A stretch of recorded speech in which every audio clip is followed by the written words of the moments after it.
Nis. But as Argo reached the ocean bottom at a depth of 12,690 feet from the surface, its cameras revealed only faint tracks of deep sea slugs etched in the mud. Otherwise, nothing. For the next several days, all we saw was a gently rolling countryside made up of hills of mud. Towing Argo was a delicate balancing act. If the Nora went too fast, Argo would lift too high off the bottom for its cameras to see anything. If the ship's speed was too slow, Argo might crash to the bottom. Keeping a tight balance between Nora and Argo was very tough and very tiring work. It went on hour after hour, day after day.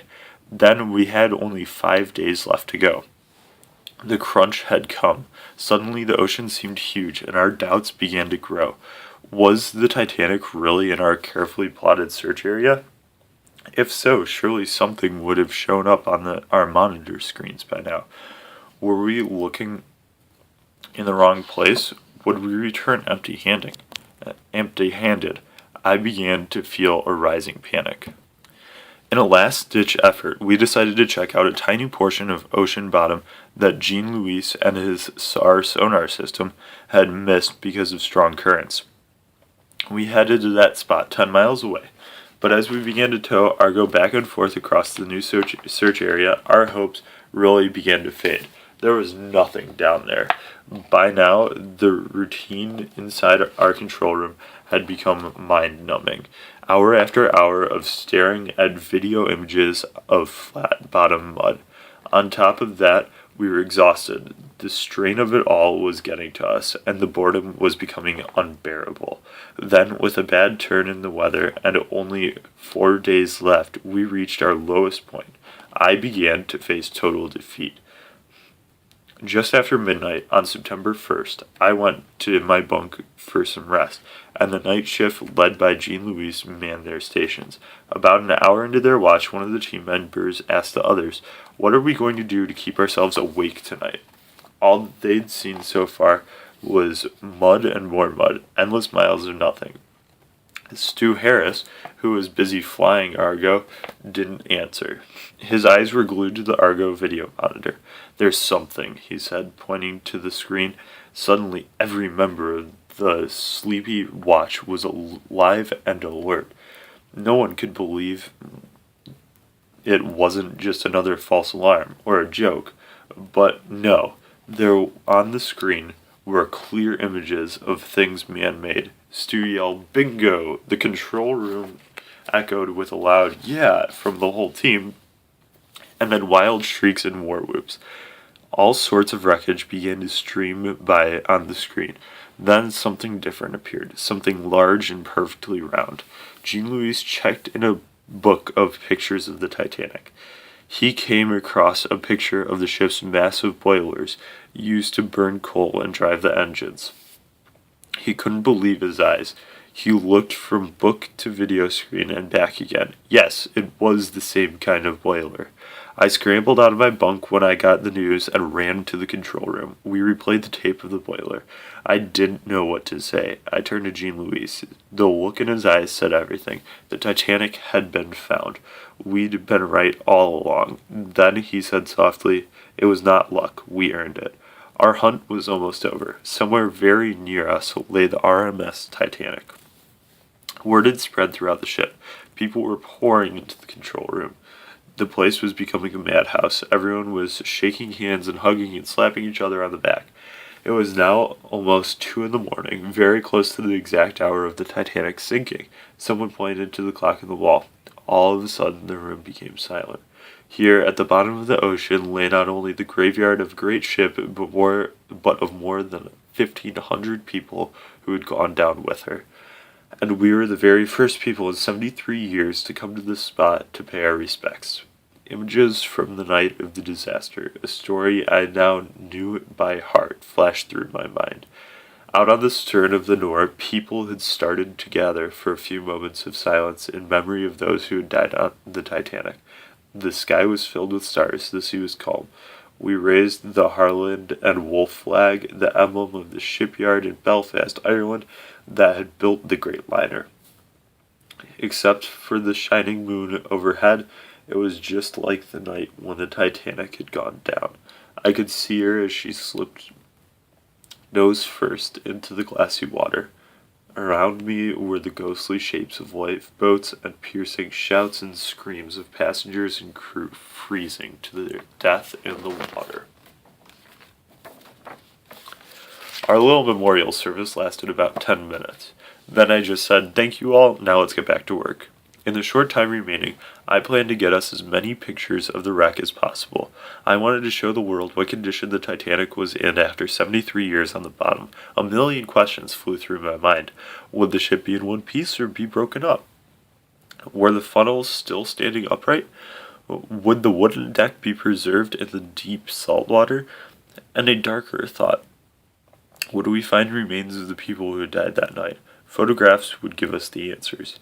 We started to make our first run with Argo over the major piece of wreckage we found, but there were dangers lurking below. If Argo got caught in tangled wreckage, it would take a miracle to free it. It could mean the end of our mission. As Argo neared the bottom, no one moved in the control room. Not a word was spoken. Now Argo was passing over the main hull of the Titanic. It was time to take a close look. Take it down farther. Go down to 16 feet. Roger. On the video screen, I could see the dim outline of a hull. It's the side of the ship. She's upright. Suddenly, out of the gloom of the boat deck of the ship came into view. Keep your eyes peeled for funnels. But there were only gaping holes where funnels had once stood.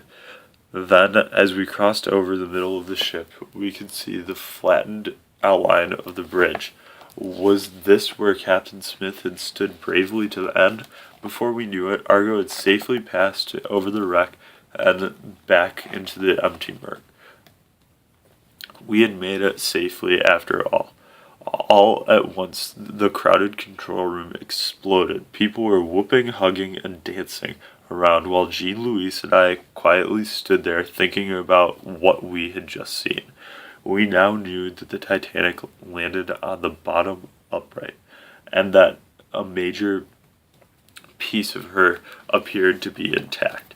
I wanted to make more passes over the wreck with Argo, but first it was time to clear the control room. I needed my team to rested as possible for the next 64 hours, which was all the time we had left. Hey, we've got too many people up. You'll all be exhausted when your watch comes up. Let's get some of you back to bed. This is a 24-hour operation. During the rest of that afternoon and evening, we managed only 2 more Argo passes over the wreck because of bad weather. As we did discover to our surprise and sadness that the ship had broken in two, her stern was missing. Where the back of the ship should have been, our video images faded into a confusing mass of twisted wreckage. By now the storm had reached its peak.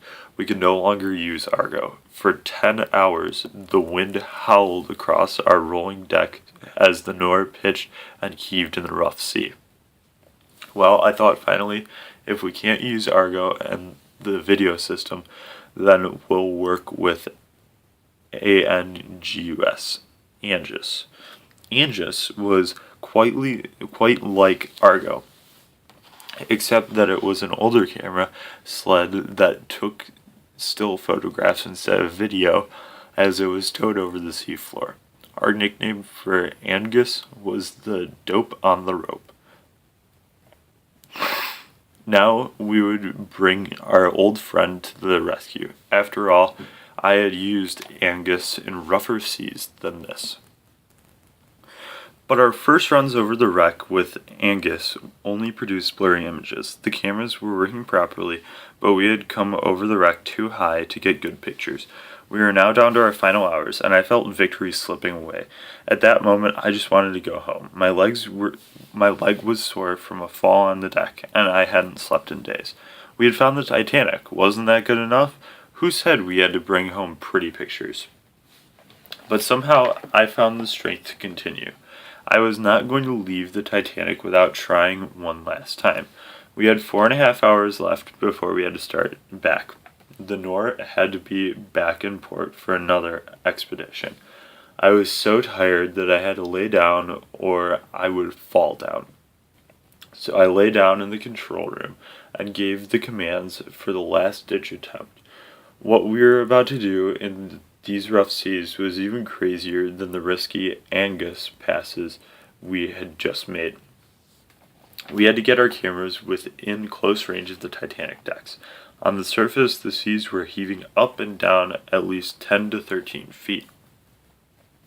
That motion would travel down our 12,500 feet of cable and make Angus hard to control. But what the heck? It was now or never. Down to 13 feet, I croaked. 13 feet? Are you crazy? Said the pilot. 13 feet, I repeated. For the next 3 hours, hardly a word was spoken as we made the pass after hair-rising pass over the Titanic. One slip and Angus would be lost forever in the wreckage below. Outside, the wind rattled the walls of our control room as the storm blew itself out. Then, at about 6 in the morning, a simple message boomed over the Nor's intercom from the captain. You have to start up now. Right on time, Angus was pulled back on deck. A few hours later, news came from our photo lab that we had good, clear photographs of the Titanic. We made it by a whisker. Now, finally, I went to my bunk and to get some sleep.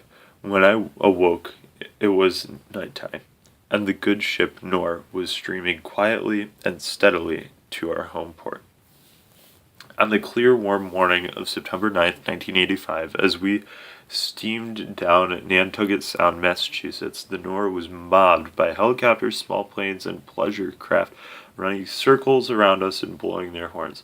News of our discovery of the Titanic had made headlines around the world. Then, as a small boat with a welcoming party, including my wife and 2 sons, Todd and Douglas, approached our ship. Having my family there was really important to me. They had paid a big price over the years during my long months away from home, but they never once complained. As we came into port, I couldn't believe my eyes. The dock was a mass of people filling every square inch of space. There was a platform bristling with television cameras and reporters. Banners were flying, a band was playing, school children hung on to balloons, and a canyon boomed